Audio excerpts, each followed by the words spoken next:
జ్ఞాని ప్రతి దాంట్లోని మంచిని చూస్తాడు. ఒక అజ్ఞాని ప్రతి దాంట్లోని చెడ్డని చూస్తాడు. ఇది జ్ఞానికి అజ్ఞానికి ఉన్న డిఫరెన్స్. మరి ఈ విధంగా మన అవగాహన పెరగాలి అంటే ముందు మన మేధాశక్తిని పెంచుకోవాలి. అలా పెంచుకున్నప్పుడు ప్రతి దాంట్లోని మనం మంచినే చూసే శక్తి మనకు వస్తుంది. కానీ మనకు అంత అవగాహన లేకపోబట్టికే పైకి కనిపించే వాటిల్లో చూస్తూ ఉంటాం. ఇప్పుడు పైకి ఏదైనా కనిపిస్తే బాగుంది బాగోలేదు అని ఒక అభిప్రాయానికి వచ్చేస్తాం. బాగుంది ఎందుకు బాగుంది, బాగోలేదు ఎందుకు బాగలేదు. ఇంత లోతుల్లోకి వెళ్తున్నామా ఎప్పుడైనా? వెళ్ళం. ఎందుకంటే అంత ఓపిక సహనం మనకి లేవు. కానీ సాధనలోకి వచ్చాక మనకు ఓపిక సహనం రెండూ పెరుగుతాయి. బాగున్నది ఎందుకు బాగుంది అని ఆలోచిస్తాం. బాగోలేంది ఎందుకు బాగోలేదు అని కూడా ఆలోచిస్తాం. ఇప్పుడు గమనించండి, కాకరకాయ ఉంది, చేదుగా ఉంది, తినడానికి ఇష్టంగా అనిపించదు, ఎగబడి. బంగాళదుంప చిప్స్ అంత ఫేమస్గా కాకరకాయ చిప్స్ సేల్ అవ్వవు. చిప్స్ అనగానే బంగాళదుంప చిప్స్ కొనేస్తారు కదా, మీకు తేలిగ్గా అర్థమవుతుంది. కాకరకాయ చిప్స్ అంతా ఏదో వెరైటీగా ఉంది కదా, ఒకసారి తిందాం అనుకుంటారు. మరి ఆ కాకరకాయకి చేదు ఎందుకు పెట్టాడు భగవంతుడు? బంగాళదుంపకి తీపి ఎందుకు పెట్టాడు భగవంతుడు? ఆలోచిస్తామా? అదేమన్నా మనకు అవసరమా అని అనేసుకుంటాం మామూలుగా. కానీ ఒక జ్ఞాని ఏ విధంగా ఆలోచిస్తాడు అంటే, సృష్టిలో అన్నీ ఉన్నాయి కాబట్టి ఇది కూడా ఏదో కారణం లేకుండా సృష్టించబడదు. ఇప్పుడు కాకరకాయ చేదు ఎందుకు పెట్టాడంటే ఇదేం అవసరం ఉందో అని ఒక జ్ఞాని ఆలోచిస్తాడు.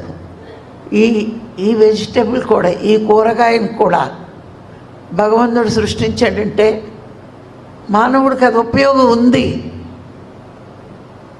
ఒక జ్ఞాని ఆలోచన ఆ పరిధిలో ఉంటుంది. నిజమే కదా, అస్తమాటు అన్ని రకాలు తింటున్నారు. షడ్రుచుల్లో జనానికి నచ్చనివి రెండేనట,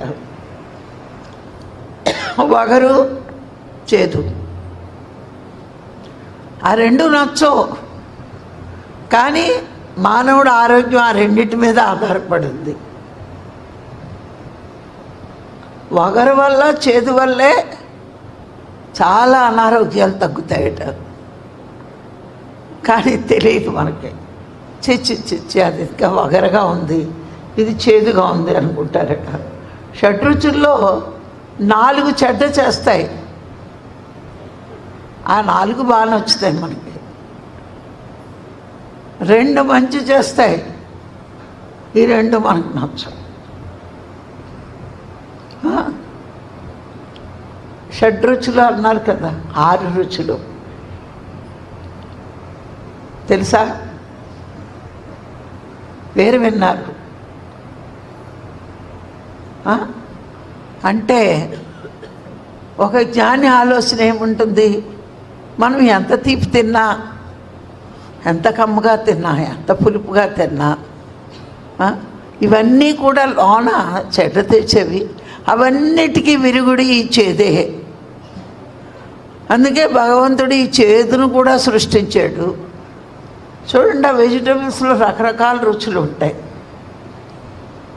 కానీ అందులో కాకరకాయ తింటేనే లోనున్న క్రిమి కీటకాలు, ఆ క్రిములు బయటికి పోయి నీ ప్రేగులన్నీ శుద్ధి చేస్తుంది. ఇంతవరకు ఆలోచించిన విధానం ఆలోచించం మానవులు. వాడికి సంపదలు వచ్చాయా లేదా అని ఆలోచనే తప్పించి సృష్టి గురించి ఆలోచించిన అవసరం మానవుడికి లేదు. వాడికి ఏం లాభమో అది ఆలోచించుకుంటాడు. ఈ పని చేస్తే నాకేం లాభం, ఈ పని చేస్తే నాకేం నష్టం, ఇది ప్రపంచం. కానీ ఆధ్యాత్మిక అది కాదండి. సృష్టిలో ఉన్నవన్నీ గమనిస్తూ ఉంటాడు. ఎందుకు ఇలా ఉంది, ఎందుకు ఇలా ఉంది అని ప్రతి దాన్ని గమనించుకుంటూ, దాని కారణాలు వెతుక్కుంటూ, దాని లోతుల్లోకి వెళ్ళి అందులో ఉన్న జ్ఞానాన్ని రిసీవ్ చేసుకుంటాడు. అందుకే ఎప్పుడూ కూడా ప్రాపంచిక జీవితంలో చాలా తక్కువ నాలెడ్జ్ పుచ్చుకుంటాం మనం.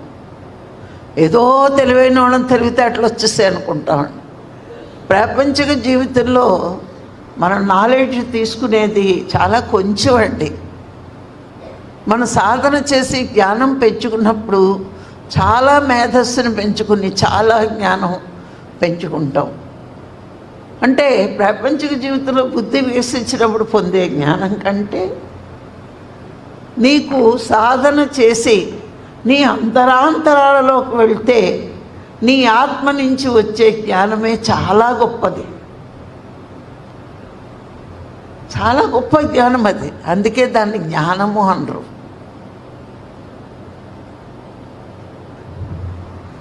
ఆ జ్ఞానం బుద్ధి వరకే అయితే, కానీ నువ్వు ఇంకా లోతుల్లో ఒక ఆత్మ వరకు వెళ్ళగలిగితే నువ్వు పొందేదాన్ని జ్ఞానం కాదు, ప్రజ్ఞ అంటారు.